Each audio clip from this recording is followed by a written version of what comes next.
Ang tensyon sa pagitan ng China at Estados Unidos ay nagkakaroon ng matinding kaganapan sa mga nakaraang linggo at ang pinakabagong pangyayari ay nagdudulot ng mas malaking pangamba sa mundo. Nagulat ang China nang malaman na ang Estados Unidos ay nagpadala ng 5 aircraft carriers sa rehiyon ng West Pacific na ikinonsidera na isang nakakabahala at marahas na paggalaw.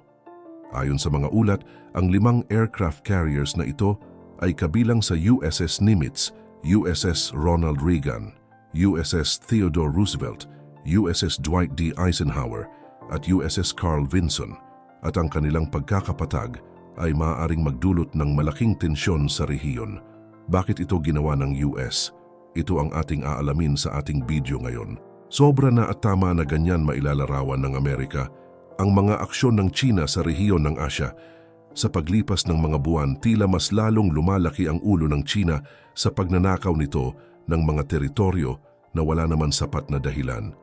Kung maalala nyo, noong buwan ng Pebrero, nagsabi na noon ang US National Defense na magpapadala sila ng kanilang puwersa sa Asya, partikular sa mga base ng Amerika sa mga bansa tulad ng Japan, South Korea at Philippines. Ang United States kasi ay nangako na magde-deploy ng 5 aircraft carrier sa Western Pacific upang ipakita ang kanilang lakas bilang tugon sa dumaraming aktibidad ng militar sa rehiyon, lalo na mula sa China at North Korea. Ito ay kinikilala bilang isang senyales sa mga kaalyado at karibal ng US, partikular na ang Beijing. Layunin ng US na patibayin ang kanilang presensya sa Indo-Pacific at tiyakin na nananatili silang nakafocus sa rehiyon sa kabila ng iba't ibang issue sa ibang bahagi ng mundo. Sa kasalukuyan, 3 sasakyang panghimpapawid ng US ay gumagalang sa kanlurang Pacific Ocean kasama ang inaasahang pagdating ng 2 pa sa lalong madaling panahon. Ang pag-deploy ng 5 aircraft carrier ay nagpapakita ng kanilang determinasyon na patibayin ang kanilang presensya at pagpigil sa mga pagkilos ng militar sa rehiyon. Ang hakbang na ito ay nagmomodelo ng kooperasyon at pagtutulungan sa pagitan ng US at kanilang mga kaalyado sa rehiyon.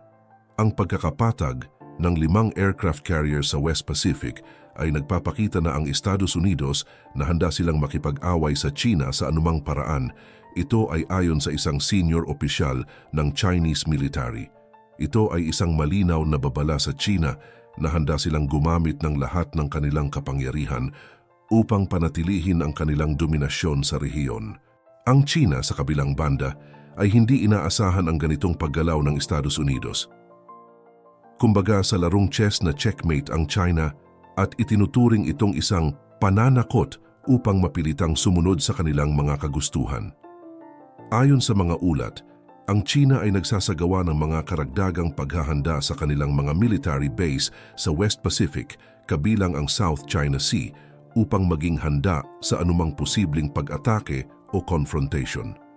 Ang tensyon sa pagitan ng 2 bansa ay nagsimula noong nakaraang taon kung saan ang Estados Unidos ay nagpatibay ng kanilang military presence sa West Pacific kabilang ang pagpapadala ng mas maraming warships at aircraft sa rehiyon.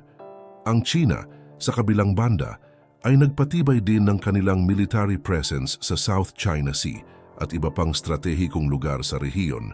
Ang mga mata ng mundo ay nakatuon sa West Pacific na nagdudulot ng matinding pangamba sa posibilidad ng isang giyera sa pagitan ng 2 superpower.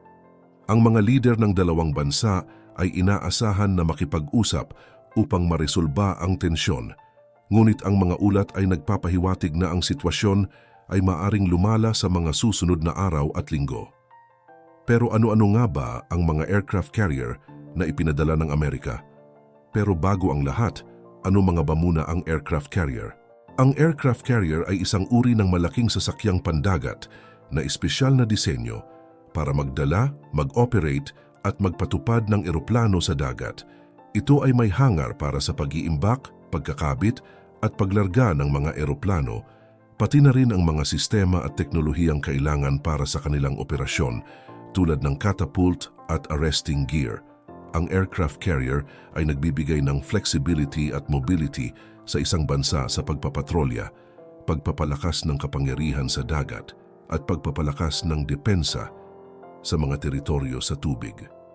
Kumbaga, para itong mothership ng mga fleet kung saan maraming mga fighter jets ang nakapwesto rito at nakahanda sa paglipad upang umatake anumang oras.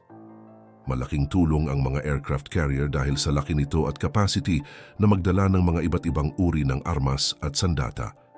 Ang mga US aircraft carrier din ay mga nuclear-powered kung saan pinapatakbo ito ng reaktor. Ang USS Abraham Lincoln ay bahagi ng Pacific Fleet ng US Navy.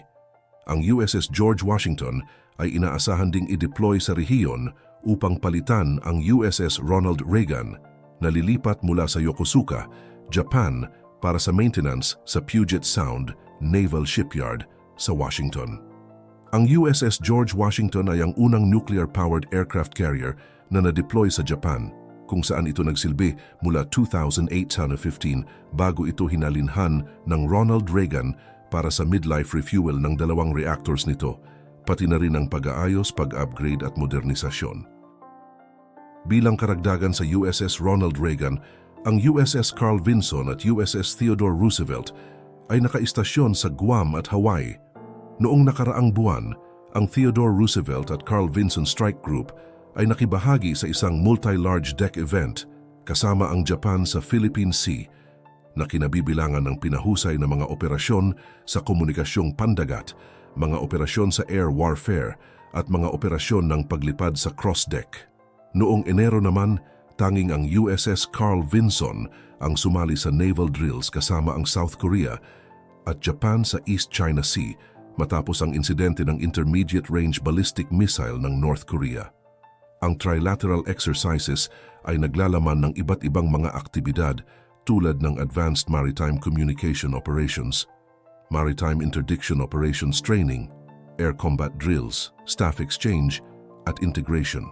Ang pag-deploy ng maraming aircraft carrier sa rehiyon ay nagpapadala ng malinaw na senyales sa kalaban at humahayag ng kakayahan at determinasyon ng US sa Indo-Pacific. Ito ay bahagi ng kanilang pagsisikap na mapanatili ang seguridad sa rehiyon habang nananatili silang nakatuon sa mga prioridad sa teatro ng operasyon, partikular na sa Indo-Pacific. Isa sa layunin ng deployment ay ipahiwatig ang pagtutok ng US sa Indo-Pacific bilang pangunahing sentro ng kanilang interes, hindi lamang sa kabila ng mga salungatan sa Europa at gitnang silangan. Ano naman ang epekto nito? Maaring magdulot ito ng positibong epekto, hindi lamang para sa Estados Unidos, kundi pati na rin para sa ibang mga bansa. Una, ang malaking military presence ng Amerika sa rehiyon ay magbibigay ng mas malakas na deterrence laban sa anumang banta o pag-atake mula sa China. Ang pagkakapatag ng 5 aircraft carriers na may kasamang mga supporting naval assets ay magiging isang malinaw na babala sa China na handa ang Estados Unidos na protektahan ang kanilang mga intereses at alyadong bansa sa rehiyon. Ito ay maaaring huminto sa mga maaaring agresibong gawain ng China sa South China Sea at iba pang territorial na disputes. Ikalawa, ang pag-deploy ng 5 aircraft carriers ay magbibigay ng mas malakas na kapasidad ng Amerika na tumulong at tumugon sa anumang pangyayari sa rehiyon. Ang malaking fleet ng mga aircraft carrier ay maaring gamitin sa humanitarian assistance, disaster relief, at iba pang emergency operations. Ito ay magiging kapaki-pakinabang lalo na sa mga bansa sa Southeast Asia na madalas na apektado ng mga natural na kalamidad. Ikatlo, ang pagdating ng 5 aircraft carriers ay maaaring makapagbigay ng mas matatag na alliances at security partnerships ng Estados Unidos sa rehiyon. Ang mga bansang alyadong tulad ng Japan, South Korea at iba pang bansa sa Southeast Asia ay maaaring magkaroon ng mas malaking tiwala at pagtitiwala sa militar at geopolitikal na commitment ng Amerika sa kanilang seguridad at kaligtasan. Ika-4, ang malaking military presence ng Estados Unidos sa rehiyon ay maaaring magbigay ng mas matatag na economic at commercial opportunities para sa mga bansa sa Indo-Pacific. Ang pagkakaroon ng mas malakas na military presence ay maaaring magdulot ng mas malakas na maritime security, na makakatulong sa pagpapalakas ng international trade at shipping sa rehiyon. Panghuli, ang pag-deploy ng 5 aircraft carriers ay maaaring magsilbing makabuluhang diplomatic leverage ng Estados Unidos sa kanilang pakikipag-ugnayan sa China. Ito ay maaaring magamit upang hikayatin ng China na sumunod sa international rules-based order at resolve ang mga territorial disputes sa pamamagitan ng mapayapang paraan. Sa kabuuan, ang malalaking paghahanda ng Estados Unidos sa rehiyon ng Indo-Pacific na kinabibilangan ng pag-deployment ng 5 aircraft carriers ay maaaring magdulot ng mga positibong epekto hindi lamang para sa Estados Unidos, kundi pati na rin para sa buong rehiyon at global na seguridad. Ito ay maaaring magsilbing standard aban sa mga banta, magbigay ng mas malakas na humanitarian response, at makapagbigay ng mas matatag na alliances at commercial opportunities. Sa huli, hindi gulo ang hanap ng Amerika. Nagkataon lang na kailangan nila itong gawin para protektahan ang mga bansang mahina at palaging inaapi, tulad ng Taiwan, Philippines, Malaysia, Indonesia, Japan at South Korea. Ang deployment ng 5 aircraft carriers ay hindi lamang isang senyales ng military prowess ng US, kundi pagpapakita na hindi sila natatakot sa anumang pagbabanta na gawin ng mga bansang katulad ng China at Russia.